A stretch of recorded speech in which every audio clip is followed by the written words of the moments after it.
Hello friends, welcome to my channel school of science. मेरा नाम नितिन लूथरा है। मैं पिछले 21 सालों से क्लासेस 9-10 के लिए साइंस और क्लासेस 11-12 जेई नीट के बच्चों के लिए केमिस्ट्री ले रहा हूँ।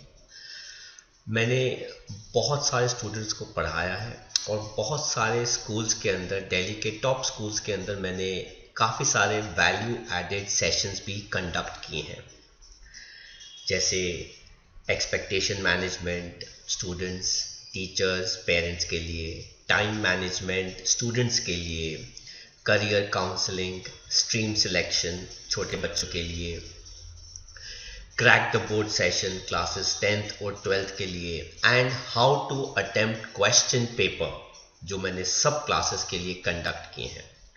ये सारे वैल्यू एडेड सेशंस मैं आप लोगों के लिए भी ज़रूर अपलोड करूँगा, बट हम आज फिलहाल शुरू करने वाले हैं क्लास 10th का एक बहुत ही अच्छा और interesting chapter, periodic classification of elements के साथ। ये चैप्टर आपको बताएगा कि कैसे हमने एलिमेंट्स को क्लासिफाई करना शुरू किया और आज हम कहाँ तक पहुँच चुके हैं। तकरीबन ऑलमोस्ट हमको इस टाइम पर 150 या 180 ईयर्स हो चुके हैं पीरियोडिक टेबल कंस्ट्रक्ट किए हुए, शुरू से लेके अब तक, जिसके अंदर हमने काफ़ी ज़्यादा अच्छी अचीवमेंट्स फॉलो करी है। तो चलिए देखते हैं कि सबसे पहली क्लासिफिकेशन जो मीनिंगफुल क्लासिफिकेशन थी हमारे लिए, हम उसको पढ़ने वाले हैं। जो हमारी सबसे पहली क्लासिफिकेशन आती है, जो काफ़ी इंटरेस्टिंग है, जो काफ़ी ज़्यादा हमारे लिए नॉलेजेबल थी, वो है डोबरेनर्स ट्रायड। अब पुराने ज़माने में, मतलब आप समवेयर अबाउट हम बात कर रहे हैं 1829 की। अब उस टाइम पे हमारे पास कुछ ज़्यादा एलिमेंट्स नोन नहीं थे, और जितने भी एलिमेंट्स नोन थे तकरीबन हम उन सब के नाम और उनके बारे में जानते थे। लेकिन जैसे जैसे नंबर ऑफ एलिमेंट्स बढ़ते जा रहे थे, उनको क्लासिफाई करना, उनको समझना, अंडरस्टैंड करना, ऑर्गेनाइज करना हमारे लिए डिफिकल्ट होता जा रहा था।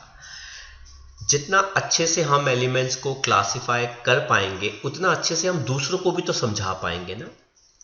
इसलिए जोहान डॉबरेनर ने 1829 के अंदर अपनी पहली क्लासिफिकेशन प्लेस्ड करी, जो सिमिलर प्रॉपर्टीज के बिहाफ पर बेस्ड थी, और सिमिलर प्रॉपर्टीज को उन्होंने किसके साथ मर्ज कर दिया? इंक्रीजिंग एटॉमिक मासेस के साथ। To be more precise, in terms of atomic masses के साथ उन्होंने रिलेट कर दिया कि कैसे प्रॉपर्टीज के बेस के ऊपर एटॉमिक मासेस रिलेटेड है। इस पे बेस्ड उन्होंने एक लॉ बनाया, और लॉ बनाने से पहले उन्होंने एक ग्रुप ऑफ एलिमेंट बनाया जिसको हम क्या कहते हैं? ट्रायड। अब नाम भी बता रहा है कि ये 3 एलिमेंट्स का ग्रुप है जिनकी प्रॉपर्टीज जो है वो क्या है? सिमिलर है। मतलब ग्रुप लिए उन्होंने 3 एलिमेंट के जिनकी प्रॉपर्टीज सिमिलर थी, और बनाया अपना लॉ। लॉ कहता है कि इस ट्रायड के अंदर जब आप एलिमेंट्स को इंक्रीजिंग एटॉमिक मास के तरीके से प्लेस करते हैं, तो जो मिडल एलिमेंट का जो मास आता है वो अर्थमेटिक मीन होता है पहले और तीसरे एलिमेंट के। क्या मैं कहना चाहता हूं? एग्जाम्पल देखते हैं। हमारे पास जो सबसे पहला ट्रायड आता है वो एल्कली मेटल्स का आता है। ये बेसिक हाइड्रोक्साइड्स बनाते हैं पानी में डिसॉल्व होके, इसलिए इनका नाम क्या है? एल्कली मेटल्स है। इन्होंने उन ट्रायड के 3 एलिमेंट्स को अरेंज किया, लिथियम, सोडियम, पोटेशियम, और आप देख सकते हैं इंक्रीजिंग एटॉमिक मास के तरीके से। हालांकि ये जो 3 एलिमेंट्स हैं ट्रायड के, इनकी प्रॉपर्टीज सिमिलर है। तो वो कहते हैं कि अगर आप मेरे ट्रायड के अंदर सिमिलर प्रॉपर्टीज के बिहाफ पे एलिमेंट्स को प्लेस करते हो, तो जो मिडिल एलिमेंट का जो मास आता है 23, वो इन दोनों के मीन के बराबर है। अगर आप 7 + 39 कर लें तो वो कितना आता है 46। 46 को 2 से डिवाइड करेंगे तो वो कितना आता है 23, जो मिडिल एलिमेंट का मास था। लोगों ने काफ़ी अप्रिशिएट किया कि आपने जो काम किया है वो बहुत अच्छा किया है, और उन्होंने एक ही ट्रायड नहीं बल्कि काफ़ी सारे ट्रायड बनाए थे, जिसमें से हम एक और एग्जाम्पल ले रहे हैं एल्कलाइन अर्थ मेटल्स का। ये वो मेटल्स होते हैं जिनके बेसिक ऑक्साइड अर्थ क्रस्ट पे पाए जाते हैं। इसमें कौन कौन से आ गए हमारे element? Calcium, strontium and barium. अब आप देख सकते हैं कि इन तीनों एलिमेंट्स की प्रॉपर्टी सिमिलर है, और स्ट्रोंशियम का मास कितना आ रहा है वैसे 88, लेकिन अगर आप इन दोनों का अर्थमेटिक मीन निकाल लें जो कितना आता है 147 डिवाइडेड बाय 2, तो ये वैल्यू कितनी आती है 88.5। तो मास ऑलमोस्ट क्लोज इनफ आ गया स्ट्रोंशियम के मास के। बट कुछ लोग हैप्पी थे और कुछ लोगों ने इसको क्या कर दिया, ऑब्जेक्ट कर दिया कि भाई आपका मास जो है उतना नहीं आ रहा जितना साइंटिफिक कैलकुलेशन बता रही है। उन्होंने एक और ट्रायड लिया जिसका नाम उन्होंने रखा हैलोजेंस। क्यों? क्योंकि हैलो का मतलब होता है सॉल्ट और जन का मतलब होता है फॉर्मर्स। तो ये वो एलिमेंट्स थे जो सॉल्ट्स बनाते थे। यूजुअली ये सारे नॉन मेटल्स थे, और इनमें कौन कौन आता है? Chlorine, bromine and iodine. तो वो कहते हैं जो मिडिल एलिमेंट ब्रोमीन का मास है वो इन दोनों के मीन के बराबर है, और अगर हम इन दोनों के मीन को निकालें तो 162.5 डिवाइडेड बाय 2, तो वो 81.25 आ गया, जो काफ़ी डिफर करता था ब्रोमीन के एक्चुअल मास से। इसीलिए लोगों ने अब ऑब्जेक्शन ज़्यादा रेज करने शुरू कर दिए कि डॉबल एनर्जी आपकी क्लासिफिकेशन जो है वो इतनी बढ़िया नहीं है, क्योंकि आप जो कह रहे हैं वो आपके ट्रायड में खुद ब खुद फॉलो नहीं हो रहा। मासेस उतने नहीं आ रहे जितने उनके आने चाहिए थे। बट कुछ लोगों ने अप्रिशिएट किया और कुछ लोगों ने उनके ड्रॉबैक्स निकाल दिए। तो देखते हैं इनके डीमेरिट्स क्या हैं डॉबरेनर्स के ट्रायड के। सबसे पहला कॉन्सेप्ट जो आता है इसके अंदर वो ये है कि ये एप्लीकेबल सिर्फ लिमिटेड नंबर ऑफ एलिमेंट्स के लिए ही था, मतलब जो एग्जिस्ट करते थे। दूसरा जो इसके अंदर कॉन्सेप्ट आता है कि अगर किसी ट्रायड का एक एलिमेंट मिसिंग है तो वो इस क्लासिफिकेशन में नहीं आ सकते। क्या मतलब? लेट्स सपोज हमारे पास 3 एलिमेंट है ए, बी एंड सी, लेकिन अभी तक हमने देखा है कि बी एलिमेंट आज तक कभी डिस्कवर ही नहीं हुआ, तो ए और सी इनकम्प्लीट ट्रायड में है और इसीलिए वो ये क्लासिफिकेशन में नहीं आ पाएंगे। क्या मतलब हो गया इसका? कि अप्रोक्सीमेटली 35 to 40 एलिमेंट्स नोन थे डॉबरेनर के ट्रायड के टाइम पर 35 से 40 एलिमेंट्स के अंदर सारे एलिमेंट्स वो क्लासिफाई नहीं कर पाए थे, क्योंकि ट्रायड कंप्लीट होना चाहिए। अगर ट्रायड ही कंप्लीट नहीं है तो वो एलिमेंट्स क्लासिफाई नहीं होंगे। तो जिनके ट्रायड्स थे वो ही स्टडी किए जाते थे, जिनके ट्रायड पूरे नहीं थे वो इस क्लासिफिकेशन का पार्ट नहीं थे, जो लोगों ने पसंद नहीं किया। लेकिन यहां पे काफी हद तक लोगों को एक आइडिया हो गया कि सिमिलर प्रॉपर्टीज जो हमने अभी ऊपर पढ़ा और इंक्रीजिंग एटॉमिक मास, इन दोनों को हम कोरिलेट कर सकते हैं अगर हमें एलिमेंट्स को क्लासिफाई करना है। इस वजह से हमारे एक नए साइंटिस्ट आए, जॉन अलेक्जेंडर न्यूलैंड, जिन्होंने तकरीबन 35 इयर्स के बाद एक नई क्लासिफिकेशन इंट्रोड्यूस की, जिसको हम कहते हैं न्यूलैंड्स लॉ ऑफ ऑक्टेव्स। ये वाली क्लासिफिकेशन भी इंक्रीजिंग एटॉमिक मासेस और सिमिलर प्रॉपर्टीज के ऊपर बेस थी। कैसे? अब लॉ बनाने से पहले हम चलते हैं उनका बेसिस क्या था। जैसे हमारे हिंदी में 7 म्यूजिकल नोट्स होते हैं, लेकिन हम जब उनको गाते हैं तो हम उसको टोटल 8 बनाते हैं। कैसे? सा, रे, गा, मा, पा, धा, नी, सा। तो है तो ये 7 म्यूजिकल नोट्स, है ना? सा, रे, गा, मा, पा, धा, नी, पर हम सा दोबारा बोलते हैं। तो इस सारे गामा पाधा निसा के अंदर पहला और 8th म्यूजिकल नोट जो है वो क्या है? सेम है ना? The first and the 8th musical note is what? Same. ऐसे ही ऑब्वियस बात है, न्यूलैंड हिंदी में गाना नहीं गाते थे, वो इंग्लिश में गाना गाते थे। तो इंग्लिश में जो म्यूजिकल नोट्स होते हैं वो कैसे साउंड करते हैं? डो, रे, मी, फा, सो, ला, टी, डो। तो इसमें भी फर्स्ट और 8th जो है वो क्या है? सेम है।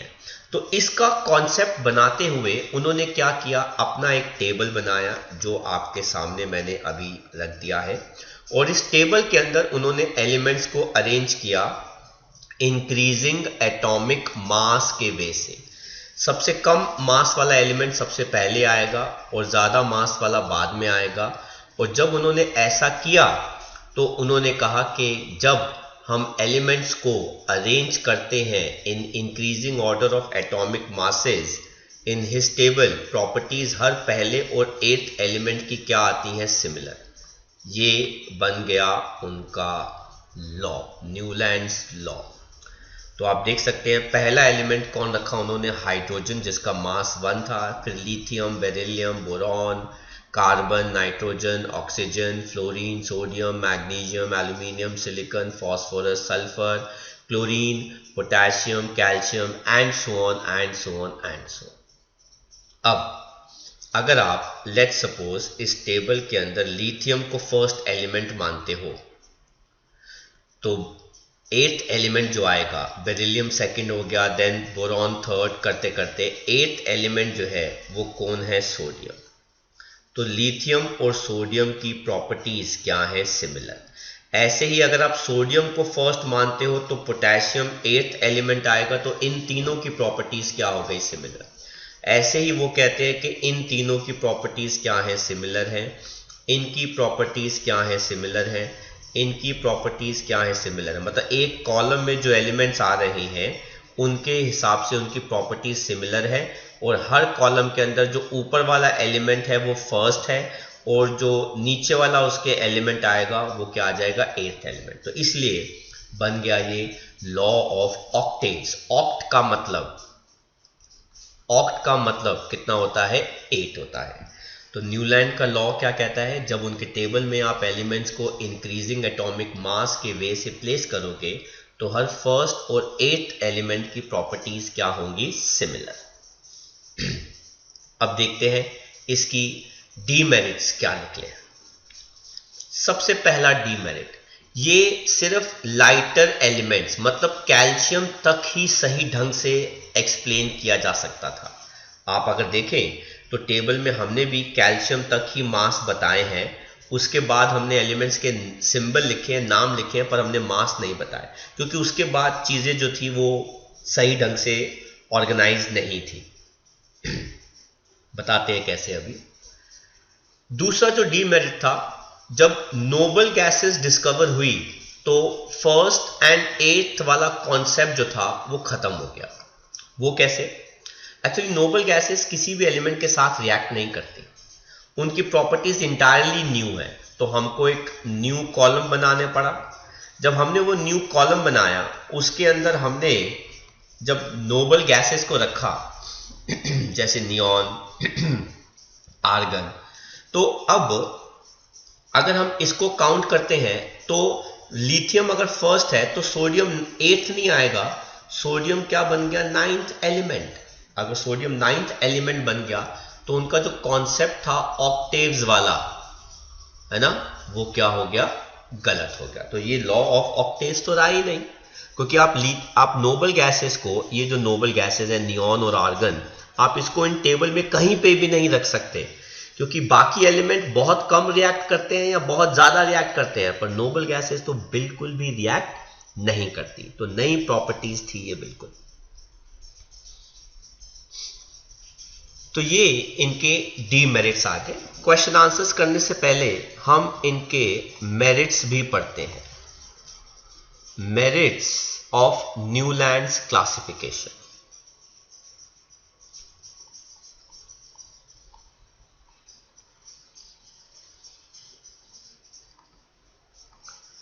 सबसे पहला जो इनका मेरिट आता है वो ये आता है कि all Dobereiner's tried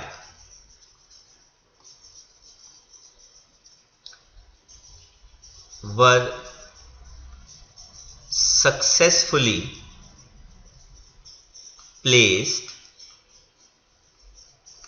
in his table. मतलब जो डॉबरेनर के इंडिविजुअल ट्राइड थे वो सारे के सारे इनके टेबल में अच्छे खासे फिट हो गए। दूसरा जो बेस्ट पार्ट आपकी क्लासिफिकेशन का आता है कि जो एलिमेंट्स डॉबरेनर ने क्लासिफाई नहीं किए थे, जो बाहर पड़े हुए थे, जिनके ट्राइड इनकम्प्लीट थे, वो भी ऑर्गेनाइज हो गए। All elements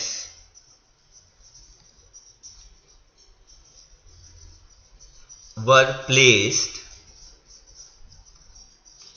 in his table and left no element out। तो ये दो एक मेरिट्स बन गए न्यूलैंड के कि एक तो डॉबरेनर के सारे ट्राइड फिट हो गए, और दूसरा जो डॉबरेनर एलिमेंट एक्सप्लेन नहीं कर पाया था, क्लासिफाई नहीं कर पाया था, उनको भी उन्होंने इसमें क्या कर दिया, फिट कर दिया। राइट। तो देखते हैं कुछ क्वेश्चन आंसर्स जो इसके ऊपर बेस्ड है इन टेक्स्ट के। पहला क्वेश्चन कहता है, did Dobereiner's triads also exist in the columns of Newlands' octave, compare and find out. तो इसका आंसर क्या है, yes, all Doberaners tried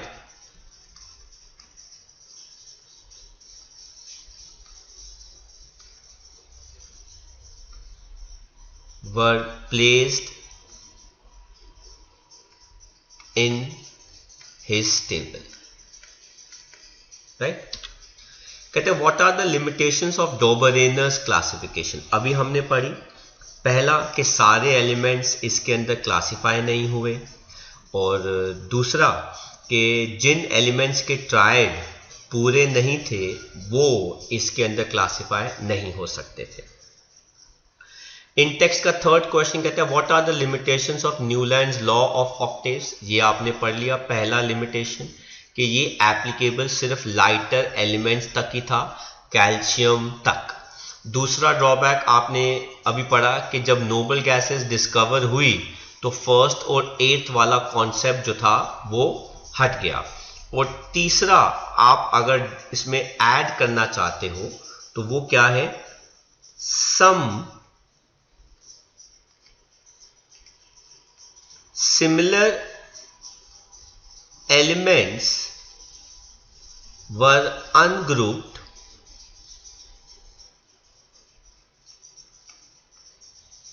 whereas some dissimilar elements were grouped together।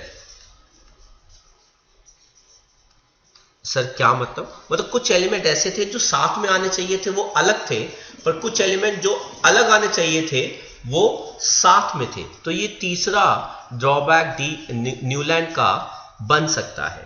अगर हम जैसे यहां पे देखें इस वाले ग्रुप के अंदर ये जो तीन एलिमेंट आप देख रहे हैं ये प्रॉपर नॉन मेटल है, लेकिन ये जो दो एलिमेंट आप देख रहे हैं ये प्रॉपर मेटल्स हैं। तो भाई ऐसा क्यों कि आपने मेटल्स को नॉन मेटल के ग्रुप में प्लेस कर दिया, मतलब उनके कॉलम में प्लेस कर दिया। तो इसका जवाब उनके पास नहीं था।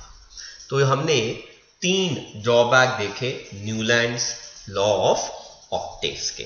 तो ये हमारी दो क्लासिफिकेशन थी, डॉबरेनर्स क्लासिफिकेशन एंड न्यूलैंड्स क्लासिफिकेशन, जो एक हिस्ट्री बनाती है क्लासिफिकेशन ऑफ एलिमेंट्स की, जिनके बेस के ऊपर हमारी आगे की क्लासिफिकेशन बहुत ही इंटरेस्टिंग आने वाली है। तो स्टूडेंट्स, मैंने बहुत ही सिंपल लैंग्वेज में आपके साथ इन चीज़ों को डिस्कस किया है और इन दोनों के लॉज काफ़ी इंपॉर्टेंट हैं। डोबरेनर के ट्राइड इंपॉर्टेंट है, वो पूछे जा सकते हैं, पर न्यूलैंड का सिर्फ लॉ आता है, टेबल जो है वो नहीं आता। इनके डीमेरिट्स भी आपके लिए जानने ज़रूरी हैं। तो इसको लेक्चर को अच्छे से पढ़िएगा, समझिएगा। अगर कोई चीज़ नहीं समझ में आई तो दोबारा देखिएगा, मैंने कोई भी चीज़ जो है वो छोड़ी नहीं है। इन दोनों क्लासिफिकेशंस में जितनी नीड थी उससे मैंने आपको ज़्यादा ही बताया है। तो अगर आपको मेरा आज का लेक्चर अच्छा लगा तो प्लीज़ इसको लाइक करना मत भूलिएगा। अपने फ्रेंड्स के साथ भी इस लेक्चर को ज़रूर शेयर कीजिएगा। कोई भी आपका डाउट आता है आप मुझे कॉल कर सकते हैं, टेक्स्ट कर सकते हैं, मैसेज कर सकते हैं। मैं आपके डाउट्स के लिए ज़रूर आपको रिप्लाई करूंगा। और अगर आप मुझे लेक्चर बनाने के लिए भी बोलेंगे तो मैं वो भी आपकी मदद करूंगा बिना किसी चार्ज के। तो अपने बाकी फ्रेंड्स के साथ भी इसको शेयर कीजिएगा। और जिन बच्चों ने मेरे चैनल को सब्सक्राइब नहीं किया, ज़रूर सब्सक्राइब कर लीजिए ताकि आपको रेगुलर नोटिफिकेशन और अपडेट्स मिलते रहे। Till then, thank you very much. Take care, study hard. Bye bye from School of Science.